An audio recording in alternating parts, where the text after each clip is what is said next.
Hey hello everyone, welcome back to my channel. I hope you all are doing well. So आज हम start करने वाले हैं आपकी इंग्लिश टेक्स्ट बुक से 3.3 ऑफ योर नोट्स मेकिंग, जहाँ पर सबसे पहले आई टेल यू अबाउट कि नोट्स मेकिंग किस तरह से आपके लिए हेल्पफुल है, क्या पॉइंट्स ऑफ फॉलो कर सकते हैं टू मेक योर नोट्स।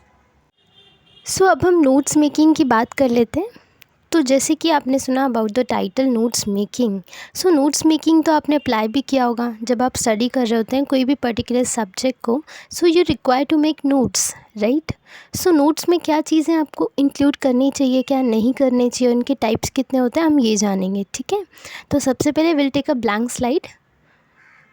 आपको सबसे पहले ये बताते थे कि जब आप नोट्स बना रहे होते हैं तो आपको नोट्स में क्या पॉइंट्स आपको याद रखने होते हैं, ठीक है। सबसे पहले आप जब नोट्स बना रहे हो तो आपको अपने नोट्स में सारी चीज़ें इंक्लूड नहीं करनी होती है, ठीक है। Don't write everything. आप चाहें तो आप इससे भी नोट कर सकते हैं जो भी पॉइंट्स हम आपको बता रहे हैं, ठीक है। Don't write everything. जब आप नोट्स बना रहे हो आप ट्राई करें कि आपका नोट्स जो है वो शॉर्ट हो, ताकि आप जब रिवीजन करें एंड मूवमेंट पे सो वो आपको इजीली आप चीज़ें रिवाइज़ कर पाएँ, ठीक है। ज़्यादा आपका टाइम कंज्यूम ना हो, क्योंकि नोट्स हम क्यों बनाते हैं, जैसे लेट्स सपोज़ आपका एग्ज़ाम आने वाला है कोई पर्टिकुलर सब्जेक्ट का। सो हम उनके नोट्स पहले से ही एडवांस में इसलिए प्रिपेयर कर रहे होते हैं ताकि एग्ज़ाम टाइम में क्या होता है, आपके पास इतने सारे चैप्टर्स हैं। अब आप इतने सारे चैप्टर्स के इतने सारे जो पेजेस होंगे वो किस तरह से रीड नहीं कर पाएंगे, पॉसिबल ही नहीं होगा। एंड बिफोर अगर आप 1 डे ऑफ एग्ज़ाम प्रिपरेशन करेंगे तो ये तो आपके लिए प्रॉब्लम क्रिएट कर देगा। सो ये प्रॉब्लम को सॉल्व करने के लिए हमारे पास एक मेथड होता है, that is known as your notes making, जहाँ पर आप क्या करते हैं, चीज़ों को शॉर्ट में लिख कर रख देते हैं, फिर जब आपको रिवाइज़ करना होता है आप वहाँ से रिवाइज़ कर लेते हैं, ठीक है। Don't write everything.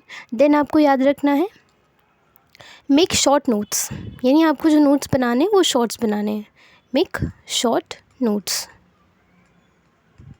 Then third चीज़ आती है जो आपको याद रखना है, दैट इज़ योर, आप कलर यूज़ कर सकते हैं। तो यहाँ पर कलर, जैसे आप different colour of pen use करते हैं जब आप नोट्स बनाते हैं, तो नोट्स में जब आप कलर यूज़ करते हैं so it's make your notes very much attractive, creative.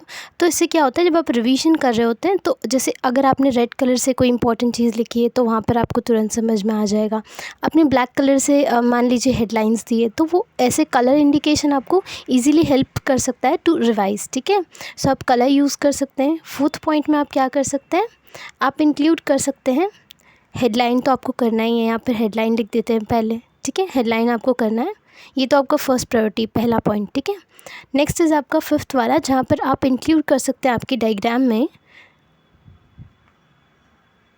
Include diagram, picture या एक्सेट्रा, जो आप चार्ट्स इंक्लूड करना चाहें। अगर आप कोई ट्री डायग्राम बना रहे हैं, फ्लो चार्ट बना रहे हैं, तो ये सारी चीज़ें आप यूज़ करके आपका जो नोट्स है वो और आसान बना सकते हैं आपकी स्टडीज़ के लिए, ठीक है। और मोस्ट इम्पॉर्टेंट पॉइंट, जब आप पहली बार कोई भी टॉपिक रीड करें तो आपके इधर आप पेंसिल यूज़ कर सकते हैं या आपके पास होना चाहिए हाइलाइटर। तो आप चीज़ों को क्या करें, हाईलाइट करें। सो ये सारी चीज़ें आपको हेल्प कर सकती हैं to make a proper and a beautiful notes, ठीक है। सो आपको हाईलाइट करना है इंपॉर्टेंट पॉइंट्स को। सो ये हमने कुछ आपको पॉइंट्स बता दिए। अब होता क्या है कि जब आप नोट्स बना रहे होते हैं, यूजुअली नोट्स हम कब बनाते हैं, जैसे लेक्चर में, मान लीजिए आप लेक्चर अटेंड कर रहे हैं कोई भी पर्टिकुलर सब्जेक्ट का और आपको बाद में वो टॉपिक रिवाइज़ करना है। तो हम ऐसा कई बार करते हैं, स्कूल लेवल में भी आपने किया होगा कि टीचर आपको जो पढ़ाते हैं आफ्टर दैट आप वो चीज़ें नोट करते रहते हैं। देन आपको कहीं से कोई इन्फॉर्मेशन मिल रहा है तो आप उसे नोट कर लेते हैं ताकि आप उसे याद रखें, ठीक है। हो सकता है क्योंकि ह्यूमन माइंड है, आप चीज़ों को बताया तो आप भूल जाएं वापस, तो आप फटाक से उसे नोट कर लें, ठीक है। नेक्स्ट इज़ यूजुअली आप स्टडी करते तभी, राइट, एग्ज़ाम के पर्पज़ थे। देन यूजुअली नोट्स आपने कब बनाया होगा, एज आई गेस या तो आपने रीडिंग के टाइम पर बनाया होगा या तो आपने जब प्रेजेंटेशन दिया होगा आपकी स्कूल या कॉलेजेस में तो उसके लिए आपने नोट्स बनाया होगा, राइट। तो नोट्स देन यूजुअली नोट्स का जो मेन क्राइटेरिया होता है that is for your quick revision, यानी आप जल्द से जल्द कम से कम टाइम लगा के चीज़ों को कैसे रिवाइज़ कर लें। सो that is the main M. वो नोट्स आप इसलिए प्रिपेयर कर रहे होते हैं। दूसरी बात, आपको क्या बेनिफिट मिलता है जब आप नोट्स बनाते हैं, आप चीज़ों को सुनते हैं, you become a good listener. Then आप क्रिटिकल थिंकिंग करते हैं उस टॉपिक पे। देन आप फोकस करते हैं, आपका कंसंट्रेशन बढ़ता है। जब आप चीज़ें लिख भी रहे हैं और आप बोल भी रहे हैं तो उससे क्या होता है, आपको चीज़ें जल्दी याद होती हैं एंड आपका जो माइंड है वो काफ़ी ज़्यादा एक्टिव होता है, ठीक है, आपका फोकस, आपका critical thinking power, everything increases. So इस तरह से नोट्स मेकिंग आपको हेल्प करती है। सो हमने आपको पॉइंट्स तो बता दिए, पर आपको नोट्स मेकिंग के दौरान क्या चीज़ें करनी है, क्या चीज़ें नहीं करनी है, आपको इन चीज़ों का भी ध्यान रखना है, ठीक है। और नोट्स जो है शॉर्ट फॉर्म में, यानी कि आपको कोई बहुत बड़ा सेंटेंस बिल्कुल नहीं लिखना है। आप छोटे स्मॉल फ्रेज़ यूज़ कर सकते हो, ठीक है। शॉर्ट फॉर्म में चीज़ें, जैसे हम लिखते हैं नंबर, तो अब नंबर का पूरा स्पेलिंग हमने यहाँ पे लिखा NUMBR, तो हम ऐसे नहीं लिखते हैं। हम शॉर्ट फॉर्म में NU लिखते हैं ना, नंबर को NO लिख देते हैं, तो that is mean by your number. So इस तरह से आप शॉर्ट फॉर्म चीज़ों का यूज़ करें। बहुत ज़्यादा शॉर्ट फॉर्म आपको इंक्लूड नहीं करना है, नहीं तो आप सारे वर्ड्स कैसे शॉर्ट फॉर्म लिखेंगे, ऐसा नहीं करना है। पर जहाँ पे आपको लग रहा है कि स्पेलिंग इज़ वेरी बिग या वो ज़्यादा स्पेस कंटेन करेंगे, जो आपको स्मॉल वर्ड्स में भी समझ में आ सकती है, तो आप उसमें उनके स्मॉल वर्ड्स यूज़ कर सकते हैं। एंड मोस्ट इंपॉर्टेंट पॉइंट जो मैं इंक्लूड करना चाहूँगी, which I also do while I am studying, so that is your, I include examples. तो आपके जो नोट्स होते हैं, कई बार एग्जाम्पल्स आपको ज़्यादा हेल्प कर जाते हैं मोर देन जो आप पॉइंट्स प्रिपेयर कर रहे होते हैं। सो एग्जाम्पल्स आप ज़रूर इंक्लूड करें, एज आई ऑल्सो डू। जब मैं अपने notes I use to prepare at that time, तो हम एग्जाम्पल काफ़ी ज़्यादा इंक्लूड करते थे। सो शॉर्ट फॉर्म में आप चीज़ों को लिखें और नीचे उनका एग्जाम्पल रख दें। तो कभी कभी क्या होता है, अगर आपको वो पॉइंट याद नहीं आ रहा है, अगर आपको एग्जाम्पल याद है, सो आप फिर भी उसे एक्सप्लेन कर पाएंगे। सो इस तरह से आपको ये पॉइंट्स हैं, ये हेल्पफुल होंगे वाइल मेकिंग नोट्स, ठीक है। एंड ऑल्सो आपके इंग्लिश में, क्योंकि आपने अगर ये प्रॉपर्ली कर लिया तो आपके मार्क्स तो कन्फर्म है, ठीक है। तो हम आगे देख लेते हैं नोट्स मेकिंग में। सबसे पहले आपको बता देते हैं, नोट्स मेकिंग जो होता है वो आपका 2 टाइप का होता है। पहला होता है आपका नोट्स टेकिंग, यानी जब आप नोट्स ले रहे होते हैं, ठीक है, you are taking at that time. Then other is your notes making, यानी आप खुद बना रहे होते हैं नोट्स को। सो ये 2 टाइप्स हो गए आपके नोट्स के, यानी ये एग्जैक्टली बता रहे कि नोट्स किस टाइप के होते हैं। यहाँ पर नोट्स मेकिंग की हम ऑब्वियसली बात करेंगे, but before that will tell about कि नोट्स आपका कितना टाइप का होता है। 2 टाइप्स का होता है, one is your notes taking, one is your notes making, ठीक है। अब both the skills are totally different. अब ये दोनों चीज़ें जो आपकी हैं, जो हमने अभी आपको बताया, ये टोटली डिफरेंट होता है। जैसे नोट्स टेकिंग में आप क्या कर रहे होते हैं, आपके पास एक passive process, it is known as a passive process, यानी इसमें आप वर्क नहीं कर रहे हैं, आपको कहीं से नोट्स बनाया मिल रहा है, आप बस ले रहे हैं, तो वहाँ पर आपका कोई एफर्ट्स नहीं है, ठीक है। Which is understood during lecture. मान लीजिए आपने लेक्चर्स अटेंड नहीं किए और आप आपके फ्रेंड से नोट ले रहे हैं, तो उस तरह से। सो ये काफ़ी पैसिव प्रोसेस है, यानी आपका कोई एक्टिवनेस यहाँ पर नहीं है। Notes taking is glance give a complete view of paragraph or any content which contain main points, supporting details of what is heard during the lecture or speech. So notes taking आपको कब help करता है, आप notes taking कब ये process use करते हैं। जैसे मान लो आपने कोई लेक्चर अटेंड किया और आपकी मैम कंटिन्यूसली बोल रहे हैं और आप वो चीज़ें नोट कर रहे हैं। अब ऐसा भी हो सकता है कि लेक्चर के दौरान मैम ने ऐसे कई सारे वर्ड्स बोले होंगे जो आप नोट्स नहीं कर पाए होंगे, ठीक है। तो यहाँ पर प्रोसेस आता है आपका नोट्स टेकिंग नाउ। या कोई स्पीच चल रही है जहाँ पर आपको पता है कि स्पीच के जो लाइंस हैं वो कंटिन्यूअस एक फ्लो में चलेंगे, जहाँ पर कुछ पॉइंट्स हम इंक्लूड नहीं कर पाएंगे जब आप लिख रहे होंगे। So that is known as your notes taking. Taking notes while reading from different books. आपने अगर बहुत सारे बुक्स रीड किए, वहाँ से आप नोट्स कलेक्ट कर रहे हैं, ठीक है, in present for different purpose. तो ये डिफरेंट पर्पस के लिए भी आप नोट्स बना सकते हैं, जैसे प्रेजेंटेशन का एग्जांपल आपको दिया था। So that comes in your notes taking.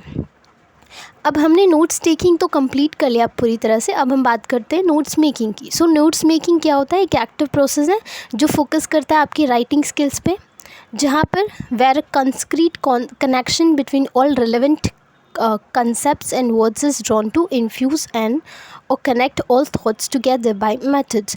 जैसे यहाँ पर हम कई सारे प्रोसेस यूज़ कर सकते हैं। हम पॉइंट्स लिखते हैं, यहाँ पर हम ट्री डायग्राम्स बनाते हैं, हम टेबल बनाते हैं, या हमने जैसे कि आपको बताया था फ्लो चार्ट यूज़ करते हैं। अब डायग्राम, पिक्चर्स, कई सारी चीज़ें आप इंक्लूड करते हैं जब आप अपने नोट्स बना रहे होते हैं, ठीक है। यह आपके नोट्स मेकिंग प्रोसेस में आ गया, जो कि एक एक्टिव प्रोसेस है। नो नेक्स्ट बात करते हैं कि आपको क्या स्टेप्स फॉलो करने होते हैं। जैसे आप क्या क्या चीज़ें इंक्लूड करते हैं। टेबल बनाते हैं, आप चार्ट बनाते हैं। चार्ट के भी कई सारे टाइप्स हैं, bar chart, pie chart, flow chart, line graph, हम ग्राफ भी यूज़ करते हैं। Then tree diagram, pictographs, maps, explains. तो ये सारी चीज़ें आपकी टाइप ऑफ स्टाइल है, आप किस तरह से नोट्स बनाएं, ये आप पर पूरी तरह से डिपेंड करता है।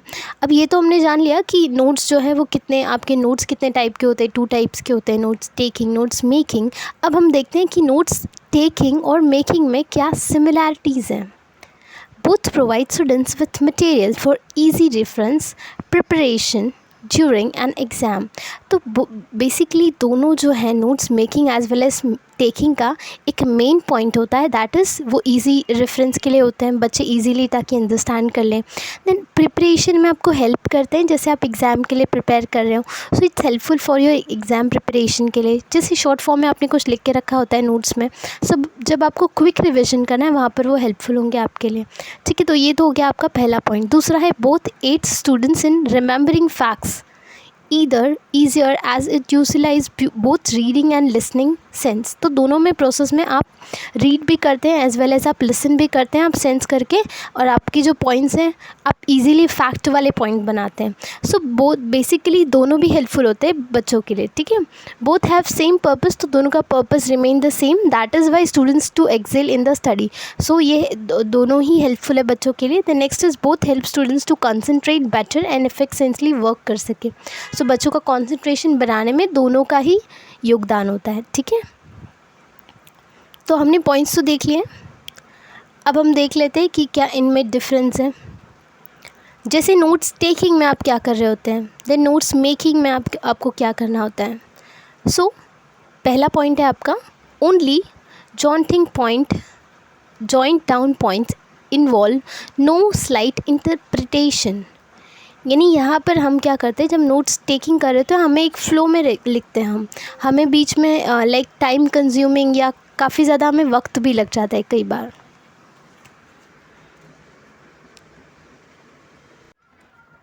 सो आपका सबसे पहला जो पॉइंट था वो है only jotting down points involve no sight interpretation.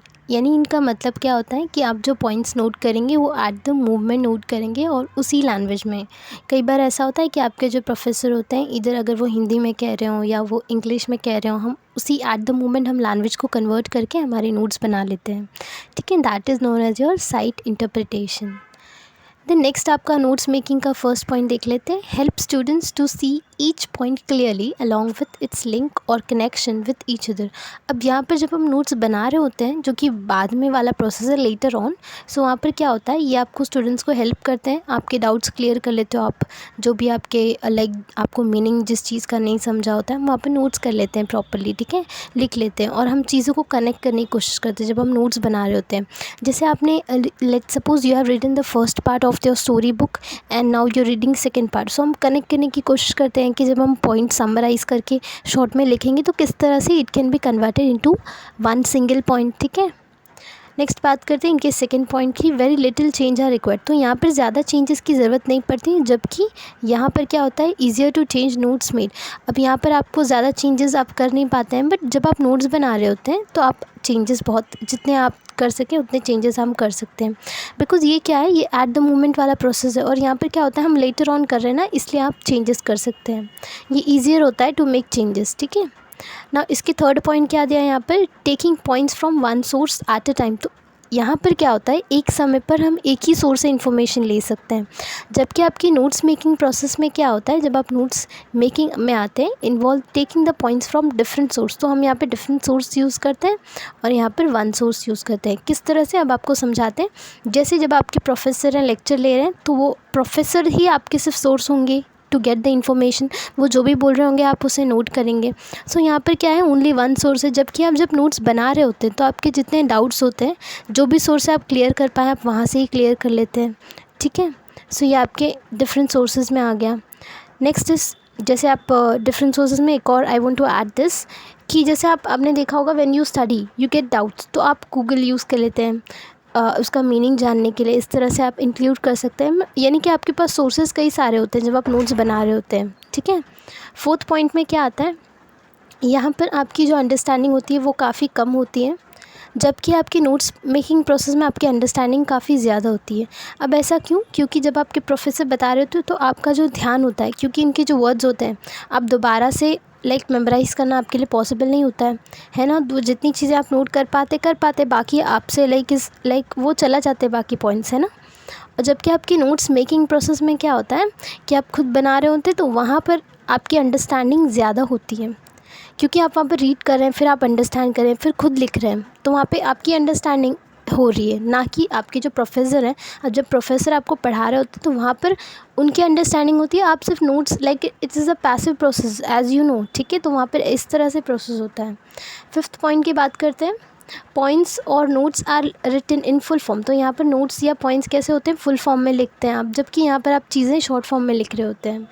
Points given by the source are taken directly. तो डायरेक्टली जो भी आपके मैम आपको फुल फॉर्म शॉर्ट फॉर्म बता रहे होते हैं हम वो नोट करते रहते हैं। तो ये इनका 5th पॉइंट हो गया। Then 6th point, only gives the earlier configuration for whole topic. So जितने भी इन्फॉर्मेशन है ऑल टुगेदर आप ले रहे होते हैं, और यहाँ पर क्या होता है आप मेन कीवर्ड्स पे ध्यान देते हैं, यानी आपको क्या पॉइंट्स इंक्लूड करने हैं। वहाँ पर क्या होता है कि आप कई सारे ऐसे पॉइंट्स जो असेंशियल ना हो आप वो भी नोट कर लेते हैं। यहाँ पर ऐसा नहीं होता है, आप असेंशियल जो मेन पॉइंट्स हैं आप सिर्फ वही नोट करते हैं। नेक्स्ट बात करते हैं, notes are made from source, they are handmade since the time available is limited. अब यहाँ पर क्या होता है, ये जो नोट्स होते हैं आपके हैंडमेड होते हैं जो आप खुद बनाते हैं, और टाइम क्योंकि यहाँ पर लिमिटेड होता है। जबकि यहाँ पर क्या होता है, हैंडमेड नोट्स ये भी होते हैं बट टाइम का कोई लिमिट नहीं होता है। इट्स लाइक कंप्यूटर फॉर्म, जैसे आप टाइप कर रहे होते हैं आपके पास समय होता है, बट यहाँ पर आपकी स्पीड बहुत ही ज़्यादा होती है। क्योंकि क्या हो रहा होता है कि यहाँ पर आप आपका हियरिंग प्रोसेस हो रहा है, आप यहाँ से सुन रहे हैं देन आप नोट्स कर रहे हैं, देन आप सुन रहे हैं देन नोट्स कर रहे हैं। तो ये प्रोसेस काफ़ी ज़्यादा फास्ट होता है एज़ कम्पेयर टू आपकी नोट्स मेकिंग में, ठीक है। तो इस तरह से हमने जो है आपका नोट्स और मेकिंग और टेकिंग में हमने सबसे पहले क्या देखा, सिमिलरिटी देख ली, देन हमने यहाँ पर उनका डिफरेंस देख लिया। तो आपको ये चीज़ें समझनी है कि नोट्स और मेकिंग टेकिंग में क्या सिमिलरिटी है, how they comes in the same path, ठीक है, और यहाँ पर उनमें क्या डिफरेंस है। तो हमने ये पॉइंट समझ लिया, ताकि आप जब नोट्स बनाएंगे अब तो आपको नोट्स बनाने में काफ़ी हेल्पफुल होगा। क्योंकि हमने स्टार्टिंग में, आप देख सकते हैं स्टार्टिंग में हमने पॉइंट्स देख लिए थे कि आपको नोट्स किस तरह बनाना होता है। सो ये हमने कम्प्लीटली आपका 3.3 जो नोट्स मेकिंग था वो हमने देख लिया है। बहुत कॉम्प्लेक्स नहीं था, इट वाज वेरी सिंपल। आपको सिर्फ कुछ पॉइंट्स फॉलो करने हैं एंड जस्ट आप बना सकते हैं। एंड आई कंसिडर कि आप अगर क्लास 12th के बच्चे हैं तो आपने क्लास 9 10th में कई बार आपने आपके पर्सनल नोट्स बनाए होंगे for study purpose. So notes बनाना तो आई थिंक आपको ऑलरेडी आइडिया है, it's just giving you right path. तो अब आप जो नोट्स बनाएंगे, जैसे आप कोई भी एग्ज़ाम के लिए भी अगर प्रिपेयर कर रहे हो, या अब आप किसी के लिए भी नोट्स बनाएंगे तो आपको ज़्यादा आसानी होगी, क्योंकि आपको प्रोसीजर पता चल गया है। क्योंकि बच्चे कई बार रॉन्ग मेथड फॉलो करते हैं। वो क्या करते हैं, जैसे टेक्स्ट बुक हमने रीड किया और वो कॉपी पेस्ट करते हैं, तो पूरी लाइन आपको सेम टू सेम नहीं लिखनी होती। That is known as your notes making. वो नोट्स मेकिंग है ही नहीं आपका, वो रॉन्ग मेथड है। सो ये आपको नोट्स जो आपके जब हम करते हैं ना सेल्फ स्टडी, तो आपको ये सेल्फ स्टडी में भी आपको नोट्स बनाने के लिए ये हेल्पफुल हो सकता है अगर आप ये पॉइंट्स फॉलो करते हैं, ठीक है। और मोस्ट इम्पॉर्टेंटली आप जब भी स्टडी करें, सबसे इम्पॉर्टेंट पार्ट लाई करता है इज़ योर नोट्स मेकिंग। क्यों? इसलिए ताकि जब भी, अब सिंपल सी बात है कि हमें एग्ज़ाम के लिए प्रिपेयर करना होता है, बोर्ड्स के लिए एंड ऑल। सो इस मेथड में क्या होता है, आपका सिलेबस इज़ वेरी वास्ट। सो इतना पॉसिबल नहीं है कि आप फटाफट इन 1 डे या 2 डे, आपको बिफोर एग्ज़ाम आपको 2 डेज़ मान लो आपको दिया गया। सो 2 डेज़ में ये पॉसिबल बिल्कुल नहीं होता है कि आप कैसे कवर कर लें। सो एट दैट टाइम आप इन चीज़ों का यूज़ कर सकते हैं। एंड अकॉर्डिंग टू मी आपको अपने नोट्स बनाने ही चाहिए। इट्स वेरी एसेंशियल, क्योंकि सबके यूनिट्स नोट्स होते हैं और आप अपनी तरह से अपने नोट्स डिज़ाइन कर लेंगे तो आपके लिए एसेंशियल ज़्यादा अच्छा होगा। आप इजीली रिवाइज़ कर पाएंगे, ना कि आप जब दूसरों के नोट्स फॉलो करेंगे तो वो उनकी तरह से बनाए होंगे। सो ये आपको वहाँ पर भी हेल्प कर सकता है, ठीक है। सो मिलते हैं आपको नेक्स्ट वीडियो में, तब तक के लिए बाय, थैंक यू।